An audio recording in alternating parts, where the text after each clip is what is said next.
What was a common in 1999 but is unusual in 2019? Picking your Christmas list from the Toys R Us catalog.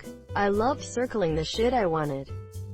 Not getting to see movie trailers unless you actually went to a movie and got to see one beforehand. People did that with The Phantom Menace. Now you can just watch a trailer whenever you want. I used to go to apple.com/trailers every couple months to see what was in the works. There was also a site I used to have bookmarked in Netscape that had a timeline of movies being worked on. It was very rudimentary, yet told me what I needed without all of the ads, filler content, and opinions that sites have now. The phrases World Wide Web and Information Superhighway, I can clearly remember the variety of weird search engines before Google. Ask Jeeves. Also, TV ads that directed you to find them online, via their AOL keyword. I'm going to assume most kids don't have a TV schedule planned out from the time they get home from school until bedtime anymore. I knew at time what shows were on which channel for every day of the week. I'm assuming I'm not the only one who did that. I dumped a guy in high school who would always call during Friends. There was no phone near a TV, and if you missed a show, you missed it until a rerun. Rewinding your movies when you were done watching them. Having a machine that does nothing but rewind movies. Please be kind, and rewind. Frosted Tips. But they're still cool, right? Asking for a friend. It's the mayor of Flavortown. Guy Fieri has entered the chat. People who thought the Blair Witch Project was a documentary. I was 15 when that movie came out. There are few things that line up so perfectly as being 15 for the string of movies that came out. In 1999, The Matrix, Blair Witch, Fight Club, although I didn't see it until a few years later, The Sixth Sense, Star Wars, The Phantom Menace, American Pie. That was one of the best summers of my life, and I still vividly remember seeing that movie in theaters with my best friend at the time. I would say when I walked out of the theater I was about 50-50 on whether it was real. My friend was 100% convinced. I vaguely remember going home and checking out the website.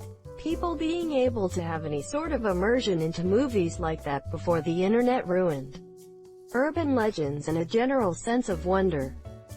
Phone trees. Thanks for not calling me when practice was cancelled, Debbie. On the flip side, sometimes you'd receive 15 phone calls telling you practice was cancelled. A what? Question mark. Some military spouses still use this when there is an issue with a specific troop as of 2011. My friend would have a phone tree in case something dangerous happened with her husband's troop. Bringing liquids in your carry-on luggage without any hassle. In 1988 I flew Boston to Denver with a 10-inch chef's knife in my guitar case carry-on. Because I was a cook in between jobs. Yeah, I brought 3 bottles of wine in my carry-on back from Hawaii, flying home from my honeymoon in July 2001. You used to be able to waltz right up to the departure and arrival gates without a ticket and without ID. There was no security stopping you. Using a payphone to call somebody while you weren't at home. Using a payphone to call your landline answering machine to hear if anyone left you a message. That was fancy tech back then. Payphones in general. It's rare to see one now. I passed way too many posts about Jankos to get to this.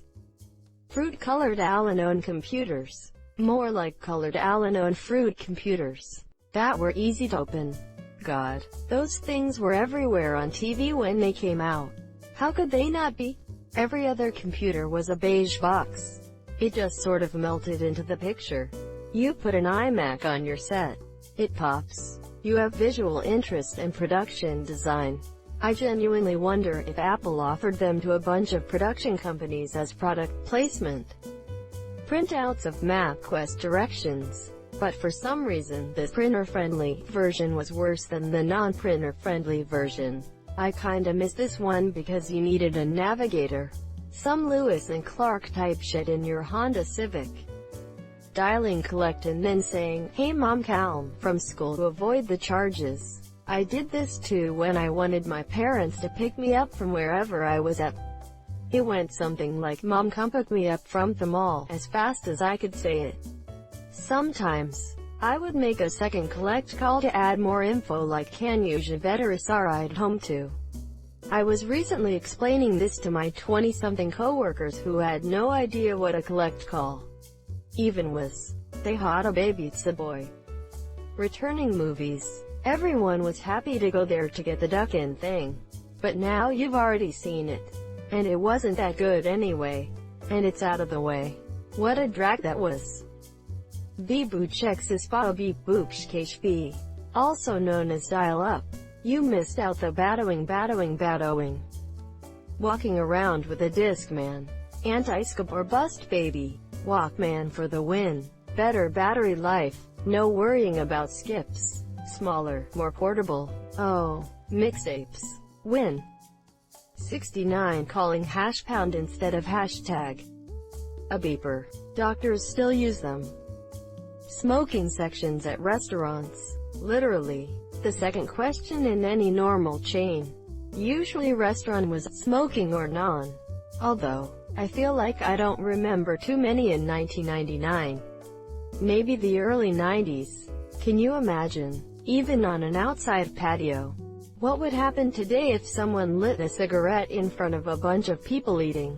A friend of mine built at a restaurant about 10 years ago and put an amazing filtration system in for cigarette smoke. Cost like 100 grand or so. Before he opened his doors, the city banned smoking in restaurants. Lol, a bit of poor planning. I always hated walking through the smoking section to get to the non-smoking section. And that little partition they had did nothing to help. In 1999, folks would order an item from a catalog over the phone and wait 68 weeks for delivery.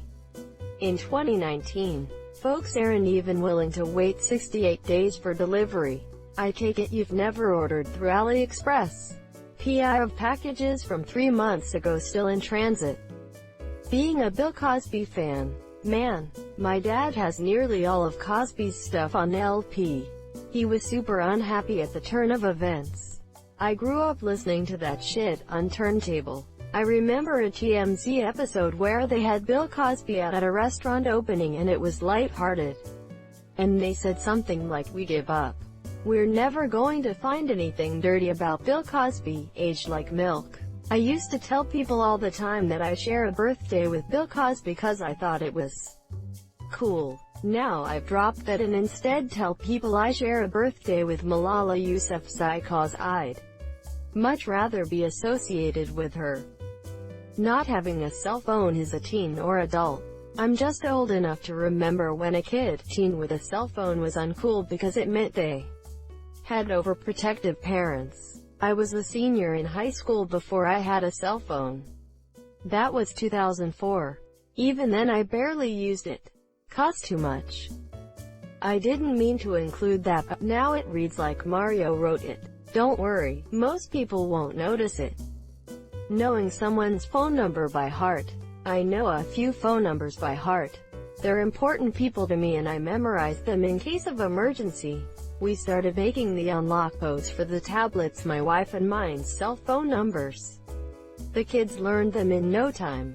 To this day I only know 3 phone numbers. My number, my parents' old number, my number growing up, my work number.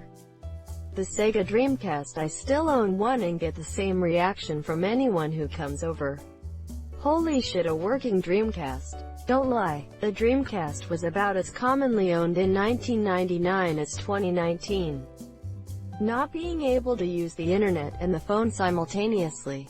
Owning a Discman and/or a VCR. Blockbuster.